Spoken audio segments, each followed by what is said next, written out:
Uyghur Tədqiqat İnstitutu'nunki her hafta Ufkun ve Reallık namlı programımıza hoş geldiniz. Biz bugünkü programımızda uçuk toplum hakkında toxtalib etimiz. Bu ufkunun aldı bilen meşhur filosof Karl Popper.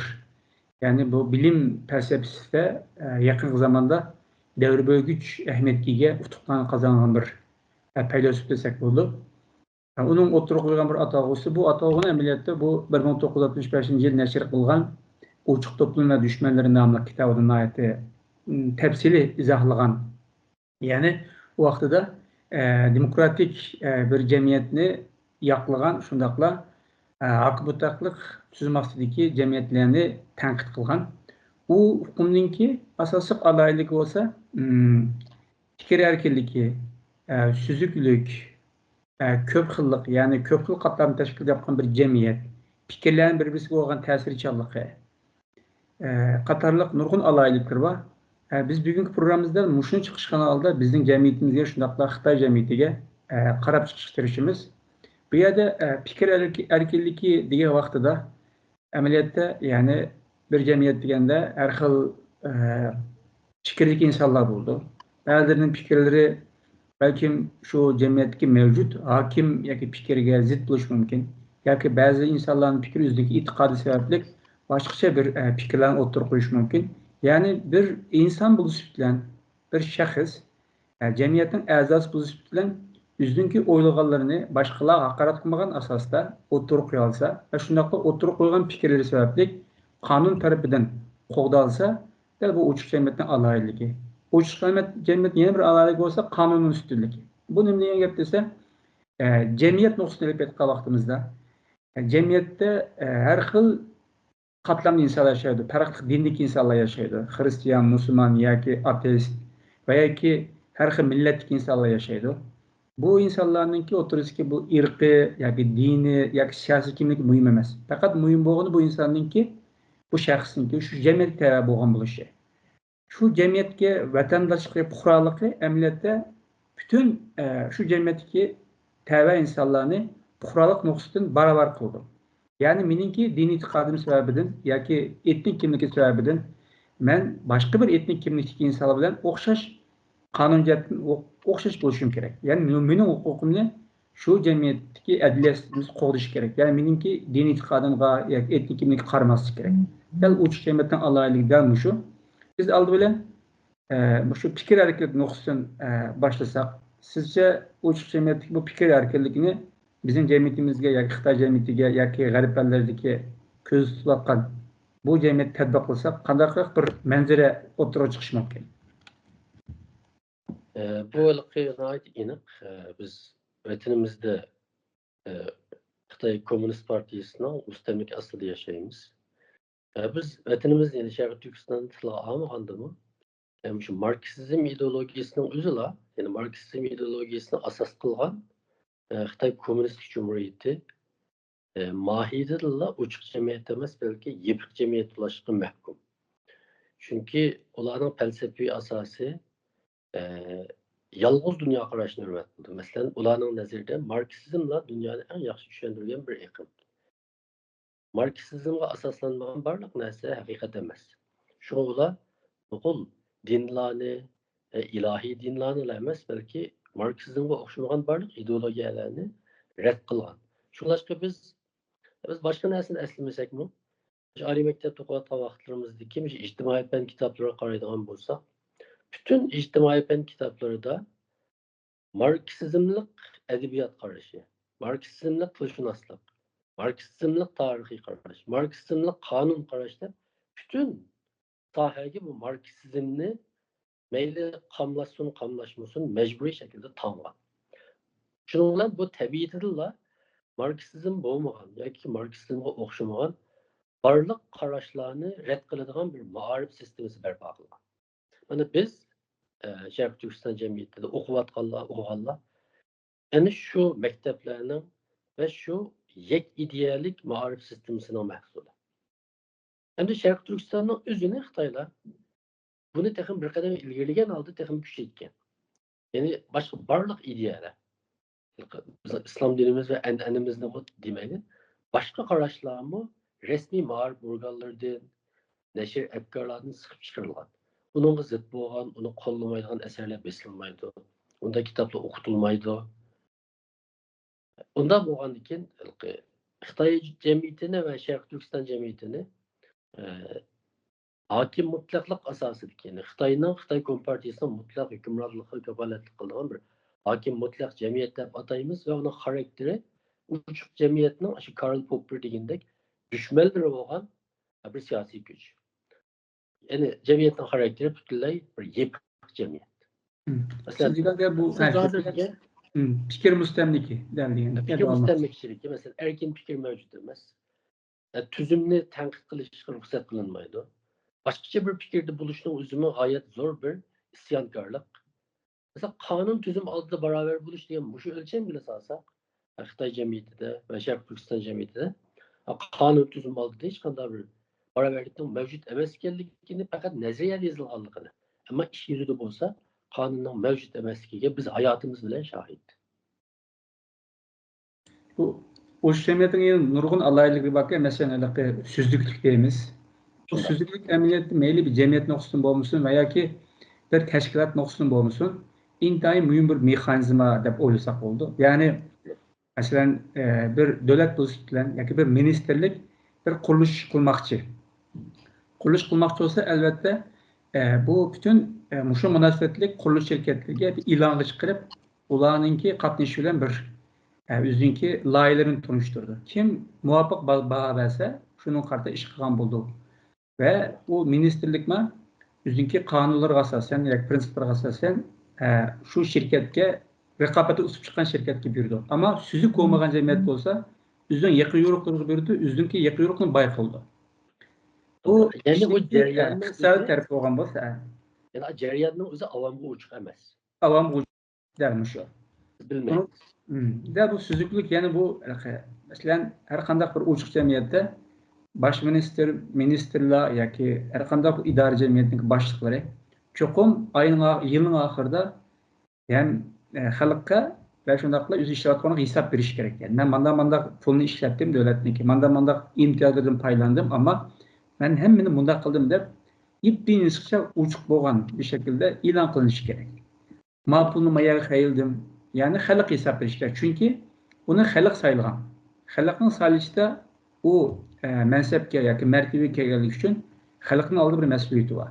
Ammo bekinim jamiyat bo'lsa, hargiz xalq hisob berish emas, faqat o'ziniki manfaatni uchunla harakat qilgan bo'lg'achqa, xalq hisob berishdan iborat bu nuqtada qat'iy undaq bir mas'uliyat tuyg'usi bo'lmaydi.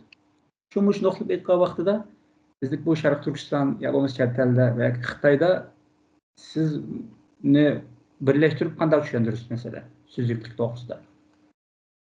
Endi süzüklük amaliyotda adolatni barpo qilish uchun talab qilinadigan bir narsa. Ya'ni süzük bo'lgan jarayonda nurg'un axloqqa va qonunga xiloflik ishlarning yuz berib kelish ehtimolligi bo'lganligi uchun süzüklük talab qilinadi aslida.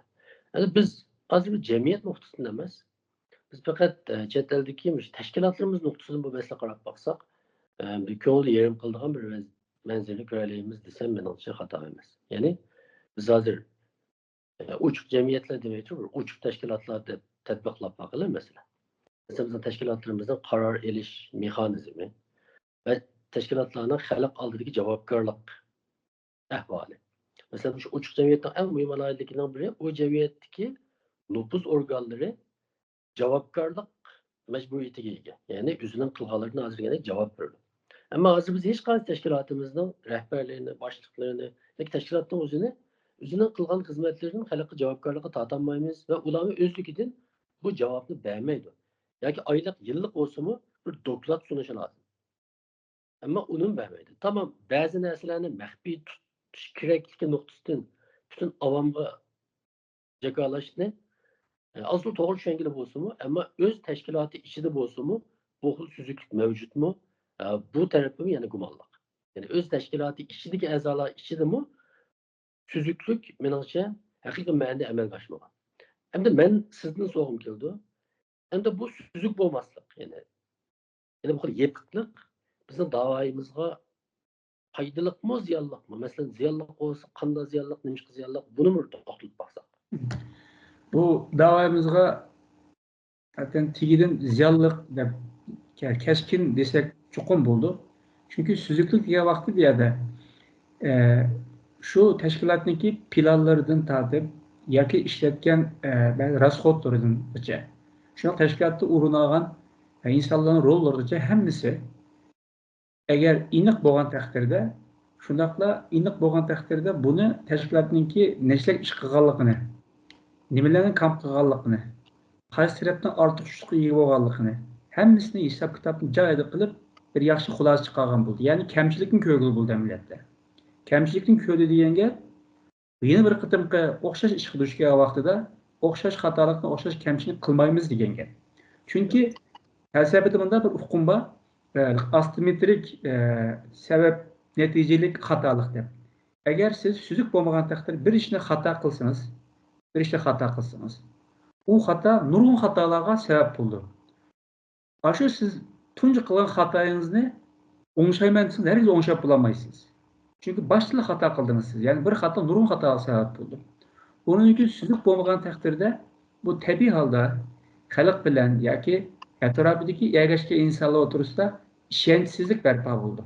Şekillenip kaldı. İşensizlik emeliyatta değil mi şu halk bilen teşkilatla oturursa ki münasebetindeki yerilişiğe, buzuluşuk sebep buldu. Şunu dikkat kılan bolsak nurgun bazıda bu dava karışmaydıgan bazı insanlar var, nayet okumuş yok. Deydiğen bir sebebi teşkilatlarınki nurgun hatalıklarını oturup koydu. Şuna varlaşmay tuğallığın dedi. Millette onun o diyeni hata. Ama bir yerdeki ne gezikse teşkilatlar ona işenmezlikten ki çıkan nesle. Çünkü teşkilatlar biz halk vekillik kılımız deydi ama məlum bir yer kelgəndən keyin bazı nəslərini xalqqa uçuq emas, yeyib qaldı. İlip müşkül düşüyor. Belki teşkilatın sırrı var, ya ki prensipi var da bunda oylayımız ama bu bazı meselelerini iniq demigen takdirde mesele kip çıkıyor. Mesela bu kıtımma çoğun bir teşkilatın ki namzatlık meselesi de var. İhtilafla kelip çıktı. İctimai taraflarda bazı meseleler kelip çıktı. Bu model süzük, iniq süzük bulamasının bir ifadesi dep qarayman. Mesela bunda xulosa qilsak bo'ladi. Mesela teşkilatlarning süzük emas belki bekinme yoki yepiq bo'lishi bu teşkilatlarni texmi teşkilatlarning chiriklashishiga sabab bo'lib qoldi. Davomli ilgirishiga to'salg'i bo'ldi desak bo'ladi. Elbette. Yani çünkü süzüklük bir yerde tenkit var süzüklükte. İkincisi mesuliyet var. Üçüncüsü hem de mühim halk olan işenci var. Halk şunda vaksatke vaxtıda halk tabi halde her kandak bir ciddi ahvalda meyli maddi cihetten olmasın ya ki manevi cihetten kollaşkı tırışıyordu.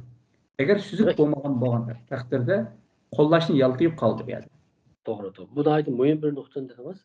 Demek bazı teşkilatlar halkның qo'llamag'anligidan og'rinadi.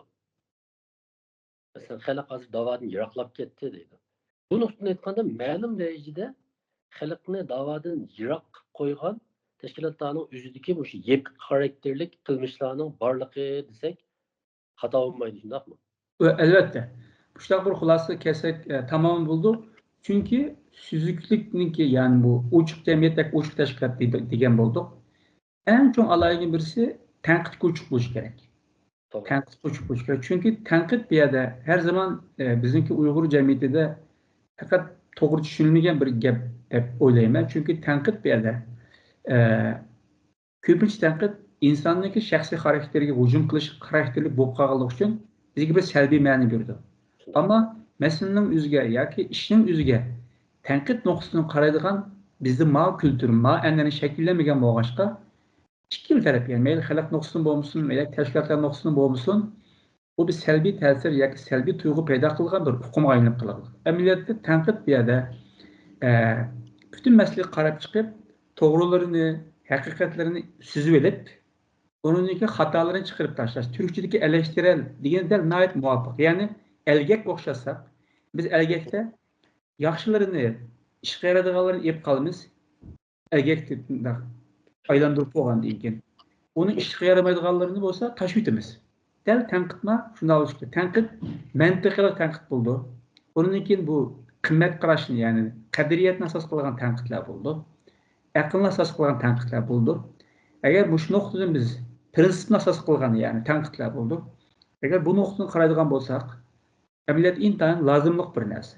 Ammo meni tanqid qilganlama shaxsiyatga qaratib tanqid qilgan uchun insonni tillaydigan bu ishlar bo'lg'achqa qarshilab qabul qilmaydi. Shunga amaliyotda bizning tanqidning yaxshiroq bo'lmaslik dal shu ekinlikning bir ifodasi deb qarayman. Gayet to'g'ri, gayet to'g'ri. Chunki tanqid qilguvchini darhol dushman deb qaraymiz. Tanqid qilguvchida yetarli tanqidiy axloq yetarli emas. Shuning bilan mayli tanqidi naqadar to'g'ri bo'lgan taqdirdami, bu asli tanqid qilguvchi ko'zlagan maqsadga uning uslubi yetishtirmaydi. Endi yana bir savol keldi Allohga. Hozir biz tashkilot haqida to'xtaldik. Endi biz Uyg'urlar bilan sutimiz bilan zaten Xitoy yaratgan bir yepiq jamiyatda yashadik va cho'ng bo'ldik. Ularmi bizning yoshligimiz va bolaligimiz Xitoy jamiyatida o'tganlar. Endi shu xil jamiyatda yashash bilib bilmay bizda paydo qilgan yoki shu xil jamiyatning a'zolari paydo qilgan va biz tashlab o'tishga tegishli ba'zi bir illatlar bormi, bo'lsa qaysilar sizningcha? Shu haqida söyleshib baksak. Bizde en mühim ben o'yilib kelgan bir mesele bu. Bu bikinme cemiyetlerinki en çok alaylıkın birisi u andaq erkinlik yoki ma'lumotlarninki yoki insonninki o'zini xotirjam his qilishdan bekroq insonni tabiiy holda kuchliklar oldida bir ojiz ahvolga tushib qo'yilgan yoki bir vehmi tuyg'usi yashaydigan bir shakllantirib qo'yganlar. Vehmi. Amaliyot vehmi dal shu bekinma jamiyatdagi eng chong hukmron o'ringa ega bo'lgan bir tuyg'u yoki kayfiyat desak tamoman bo'ldi. Masalan, mayli maktablarga vaqtimiz ma'lumimizdan qo'rqimiz. Achanda deydi. Undan keyin sirtqa chiqqandan keyin biz kuchlikni ko'rsak tabiiy holda qo'rqadigan bo'lib qolamiz. Ular bizni qo'rqish orqali o'ziniki hukmronlik o'rnini yoki kuchlantirish tirishadi. Va yoki Xitoyni ko'rgan vaqtida siyosiy jihatdan ustunlik ega bo'lgan bo'lg'achqa, har qanday vaqtda Xitoylar haqliq o'tib olgan bo'lg'achqa, biz tabiiy holda yine ensirab qo'rqadigan bo'lib qolamiz. Yani bizimki unda bo'lgandan keyin bu qo'rqishni asos qilgan bundaq bir munosabatlarda tabiiy holda qarshi tarafni to'g'ri tushunish yoki uni o'rniga qo'yib uning bilan bir hamkorlik o'rnatishdan bekroq qarshi tarafni kuchli ko'p qilgan bo'lsak kontrol qilishga tirishimiz. Ya'ni uningki nima qanday bo'ldi, ya'ni meningki deganim bo'yicha bo'ldi bu ishlar. Qarshi tarafni degani bo'yicha emas degan manda bir kayfiyatga ega bo'lib qolamiz. Bu bunda bo'lgandan keyin mayli balamiz bilan bo'lgan munosabat bo'lmasin farzandlarimizdan va yoki ayollik munosabat bo'lmasin yoki jamiyatdagi boshqa insonlar bilan bo'lgan munosabat bo'lmasin, bu tabiiy holda biz munosabat emas darhol bu passivlikni yoki qarshi tarafninki ko'zi qarab ish qilgan bunday bir narsa shakllanib qoldi ekan. Ya'ni boshqalar nima deb qolar deydigan bir narsa tabiiy holda shakllanib qoldi. Boshqalar degani insonning ichki dunyosi yoki o'zining e'tiqodi va yoki o'zining qadriyatlari belgilangan hayot o'lchami bo'yicha emas, shu kuchliklar nima deb qolar degan shu narsa bo'yicha anguj yashab qoldik ekanmiz. Diqqat qilsangizmi, chet elda nurg'un passiv turayotgan yaxshi Uyg'urlar bor, lekin passiv. Ularninki de deydigan gapima Xitoy unda bo'lsa bunda bo'ldi deb darhol Xitoyni unda kuchlanib ketdi, biz harakat qilsak unda bo'ldi bunlar deb passiv turishning sababi dal shu Xitoyninki ko'z qarashi bo'yicha Xitoy o'ylagan sizni bo'yicha menishdan boshqa bir narsa emas deb o'ylayman. Shu vehima degan narsani bu qon qirmizı sinib ketgan bo'lishi mumkin deb o'ylayman zehniyatimizga. Shu illatni agar biz ma'lum darajada pastga tushirsak yoki bizma bir Uyg'ur bo'lib sutimizdan yoki bir inson bo'lib sutimizdan o'zimizning hayot o'lchami uchun mal olsak, mencha ma'lum jihatdan zihniyat jihatdan yoki bu tuyg'u jihatdan erkin bir inson seviyesiga yetishib davoyimizda xotirjam qilamiz deb o'ylayman. Shu vehima ideal shu bizning vatanda shakllanib ketgan noat cho'ng bir kayfiyat deb desak bo'ldi. Shunday.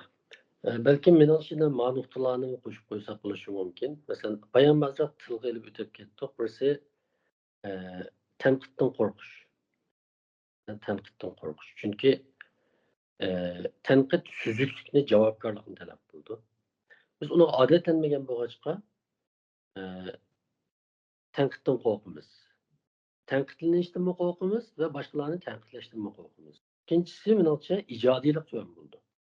Chunki ijodiylik mavjud ahvolning aksicha yoki o'xshamaydigan o'ylash deganlik yoki hukmron fikr qilish usuliga qarshi chiqish yoki boshqacha nuqtadan fikr qilish deganlik.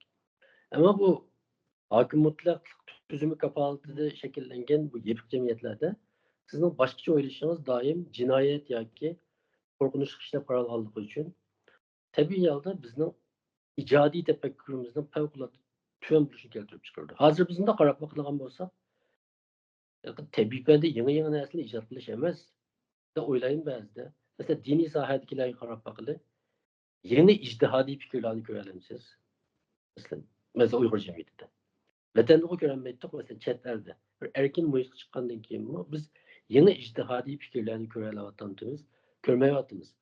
Tashkilotlarning da'vo faoliyatiga qarab bakadigan bo'lsak, bunga o'xshamaydigan yeni da'vo yo'llarini topa olganligini ko'rolmaymiz. Nurg'un tashkilotlar yana bir tashkilotni tanqid qilib, unga o'xshamaydigan ish qilamiz deb sakrab tushib maydonga.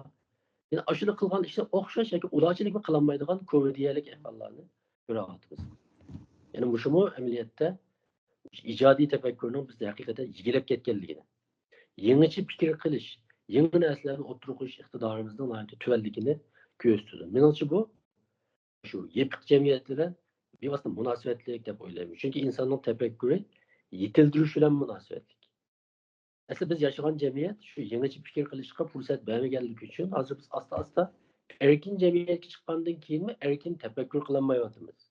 To'g'ri xatoligimizni kona holatimizga o'xshash yoki o'xshamaslikqa asosan o'lchayapmiz. Bu bizni ilgirlashdan to'sayotgan o'z zihniyatimizdagi bir chek deb o'ylayman. Bunun üstüne bu uç cemiyetin en çok adayligi bu ammavi teşkilatların köp buluşu. Çünkü ammavi teşkilatlar köp olsa devletninki bazı kılmağa işlerini ammavi teşkilatlar yapmalı derdi. Yani Türkiye'de olmuşsun, garip cemiyetler olmuşsun, nurun ammavi teşkilatlar var. İnsan hakları teşkilatları, hayvanların hakları kolaş teşkilatı, ayyaların hakları kolaş teşkilatı diye okşaş. Yani pikir hareketlikin diyendek şu. Emniyette devletninki kılmağa işlerini ula ictimai noktasını elip mağalaydı. Hatta ma'lum bir yakka vaqtida davlatga besim qilalaydi. Ammo dal bu gapni nega gapirman desiniz, bizim jamiyatda Xitoyninki mustabidlik tuzumi sababidan ommaviy tashkilotni qurishdan iborat unda bir madaniyat shakllangan. Shunday. Unda madaniyat shakllanmagan bo'lg'achqa o chet elga chiqib qurgan tashkilotlarning ko'p qismi yana bir-biriga o'xshash bo'lsin sababimi yoki qilgan bir tashkilot bir ishni qilgan bo'lsa, ikkinchi bir tashkilotning o'xshashini qilishi amaliyotida shu an'ananing kamiganimizning bir ifodasi. Bu ammaviy tashkilotlarning rollari yoki mas'uliyati farqli bo'ldi qoida bo'yicha, prinsip bo'yicha. Ammo biz bunda an'ana shakllanmagan bo'lg'achqa yana bir-birimizniki mas'uliyat darsiga kiradigan yoki faoliyat darsiga kiradigan o'xshashni qilgan ahvollarma dal mushu. Chunki dal bu Xitoyniki oyadagi siyosiy tuzumi sababidan bo'lgan narsalar. Ammaviy tashkilotlar agar bizga uchiq bo'lib ketgan bo'lsa, bizning balkim Uyg'urlarninki ijtimoiy yoshirin kuchini ommaviy tashkilotlar orqali joriy qildira oldik. Ham insonlarning o'ziniki iqtidorini joriy qildirish uchun bir sahna hozirlangan bo'ladi. Bundaq bir doiramizniki cheklik yoki ma'lum bir o'zimiz topgan bir imkoniyat bilan qilgan bo'lgan boshqa nurg'un insonlar passiv bo'lib qilishi yoki ikkinchi bir tashkilot qurilsa uningga dushmanlik nazaridan qarashning sababi mushmikin deb qarayman. Siz to'g'ri. Doğru deysiz. Bundan keyin bu deminki alayligi, bu uçuk cemiyetin yeni bir çoğun alayligi. Bu uçur ma'lumotlarniki hammadan bu uçuk. Yani ravan buluşu. Yani mesela deyli, her qanday bir sohada ma'lum bir uçur fikrlar o'tirib chiqqan bo'lsa, darhol uninki jamiyatning har qaysi qatlamidagi insonlarninki darhol erishish huquqiga ega bo'lishi. Hech qanday to'sqinlik bo'lmasligi. Ama biz dal Xitoyninki tuzum ostida bir bekinmasiz sharoit yashab qolgan bo'lgan boshqa bir soha haqida yoki ma'lum bir tema haqida farqli uchur ma'lumotdan buldiganligidan iborat bir haqiqatni unutib qolgan bo'lishimiz mumkin deb o'ylayman. Chunki bu biraz burun deb o'tganimizdek ijodiylik bilan bevosita munosabatlik. Chunki ijodiylik uchur ma'lumotlarning bilan bevosita munosabatlik bir narsa. Bir narsa haqida masalan diniy nuqtadan aytadigan bo'lsak, ma'lum bir temada birli uchur ma'lumot emas, farqli nuqtadagi farqli masalaga farqli qaraydigan iqlimdagi yoki nazariyadagi yoki ko'z qarashli insonlar o'zining ko'z qarashiga asosan shu haqida uchur ma'lumotlarni ishlab chiqara oladi. Ammo bizda unda intan cheklanib bo'lgan bo'lg'achqa, shunga bunday sajbur temalarda yeni fikir yoki yeni uchur ma'lumot chiqsa qabul qilinmay, darhol uni tanqid nuqtai emas, darhol uni tamg'iladigan ish kelib chiqadi. Ya xoin, ya boshqacha bo'lib ketdi deb. Shunga bizda bekinma jamiyatda afsus masalalarni darhol tamg'ilaydigan, yani farqli fikrni o'tirib qo'yadigan insonlar bo'lib qolsa, tamg'ilaydigan. Onunki onun başqa bir cəmiyyətin insanı üstüne kurduğan. Manda bir əhval mövcud. Yəni bizdə analiz emas, məsələyə analiz yoxsun emas. Dərhal tamamlaydigan, kateqoriziya qıldığan manda bir əhval mövcud.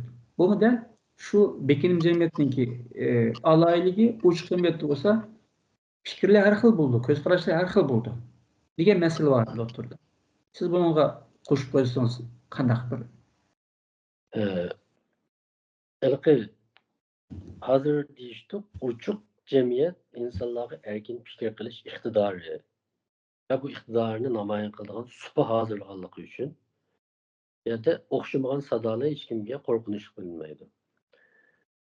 Ama biz shunda jamiyatga yetilmagachga, masalan chet eldami hozir tabiiylam o'xshamagan fikrni o'ttirg'a etilib, texim bir gullanish, taraqqiy qilishni o'rniga biz chet elda necha yil yashasakmi, hech chet elda yaşamagandek, hech bu yerda nashr qilingan kitoblarni o'qimagandek. Mesela shunda o'ylab ketdim, kichik vaqtimizda yoki vatanda vaqtda chet elga chiqsak, nimalarni o'qamiz, nimalarni ko'ramiz deb. Chunki Xitoyning nurg'un narsalarni cheklaydiganligini bilardik. Ammo chet elga chiqqandan keyin ko'rdik, hadi ko'ngli yerim bo'ladigan bir manzaraga shohid bo'ldik. Ya'ni insonlarning gerçekliği, mustamlik qilingan tuproqdan qutulgani bilan, ammo kallasi va ideyasining o mustamligining ostida ekanligini mushu nuqtadan ko'ngil bo'ldi ekan deb o'ylayman.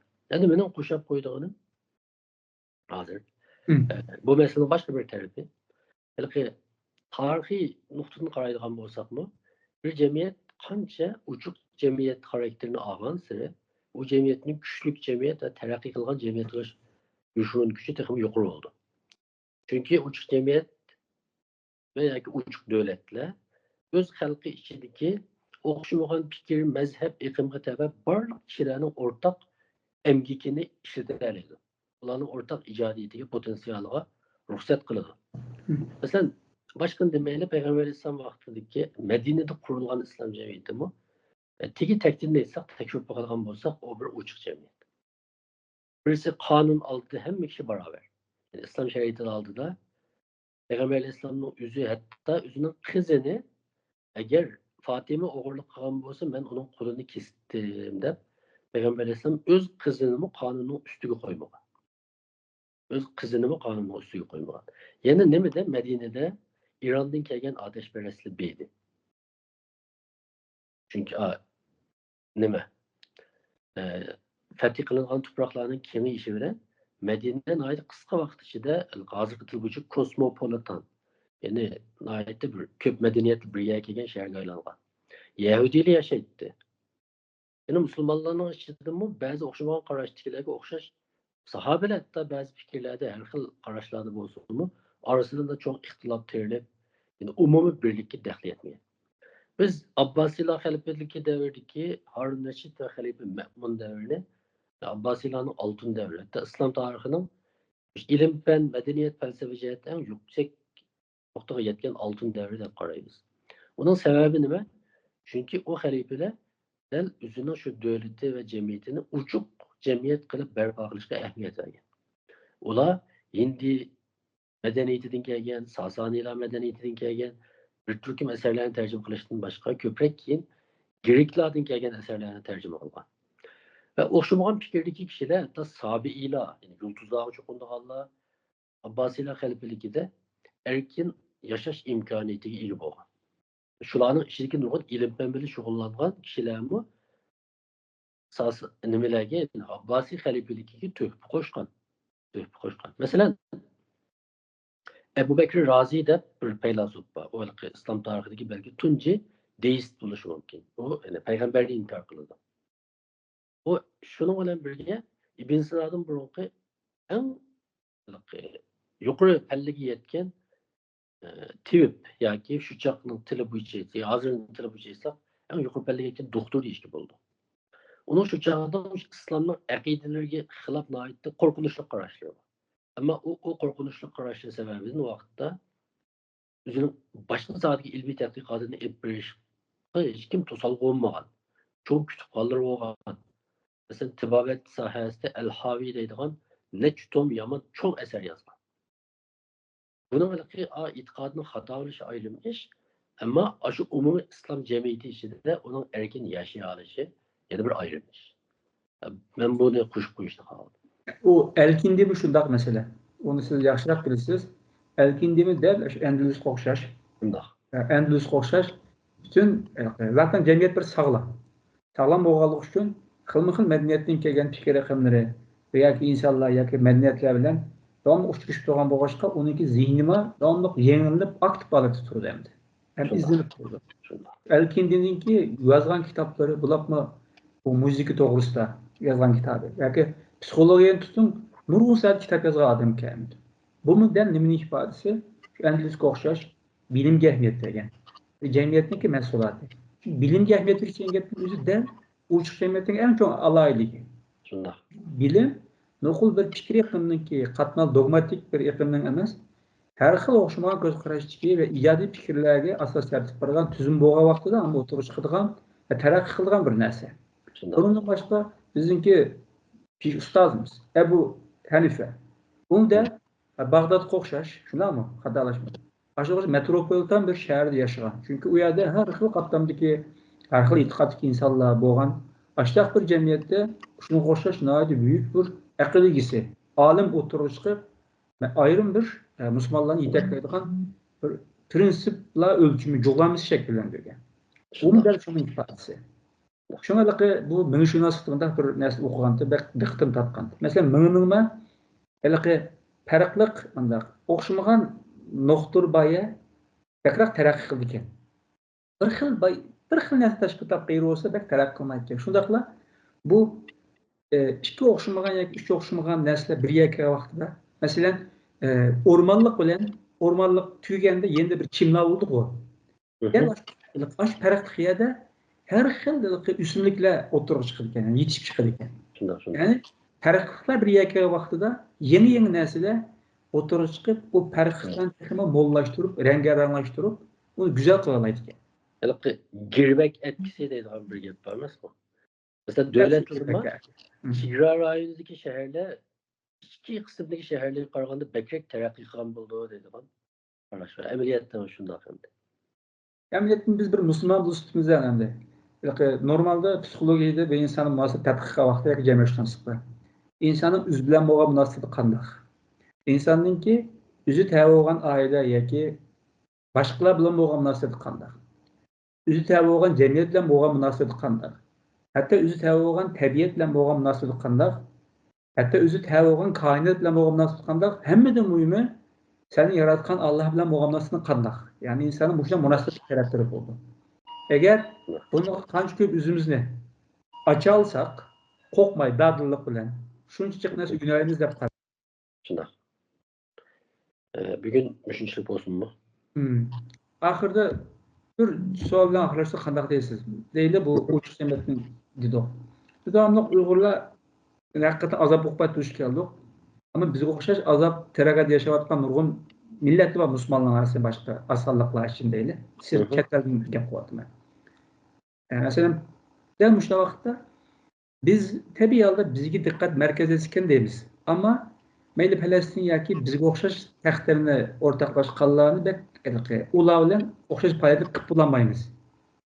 Men deganimda shu bekinishlik bir ifodasi deb qarasak shuni. Menimcha bu bekinishlikning bir ifodasi deb qarasak xato emas. Chunki bekinishlikda ma'lum jihatda shaxsiyatchilik shakllandi. Yani bütün dünya yarışarı beni etrafımda aylansa, beni çögülse, benim derdimle anlasa deyimiz. Çünkü bu bo'lmagan jamiyatlarga muhim bir paydo bo'lgan illatning biri tuyg'udoshlik iqtidorining tuvanlab ketishi. Yani empatiya qurish deydi turkcha. Bu tuyg'udoshlik iqtidorining tuvanlab ketishi amaliyotda dal shu bekinma jamiyatdan kelib chiqqan bir narsa. Chunki biz etrafımızdan daim hazar eylendirdik. Mesela onun bilan kar olmaslık, ortiq ishga aralashmaslik, singenden yeyish, yeyish, o'zining ishini qilish deganga o'xshash ta'limotlar bilan cho'g'ilgan bo'lg'achqa, boshqalarning da'dining bizga ta'sir qilish kuchi yuqori emas. Mesela o'zimizning qozondan o't qaynata olsak, qozonimizni, boshqalarning qozoni qaynamasin, amal yo'q, nima ko'raman, u mening ishim emas deydigan azoblanish nimamizni sal ojizlab qildik. Shunlashqa chet elda ko'ryapmiz. Bu ifodalanyapti. Ammo shu narsa aniq bo'lishi lozim. O'zimizga o'xshashlar bilan azobni o'xshash his qila olgan vaqtda, anadan davoyimizga texnik yaxshi xizmat qila olamiz deb o'ylayman. Chunki davo bir axloq masalasi bir jihatdan aytganda. Bir insonparvarlik masalasi. O'rtaq azoblarni his qila oladigan bir kishilarning ishi bu. Hurmatli programmamizni daxillashtiramiz. Hammalarga ko'p rahmat.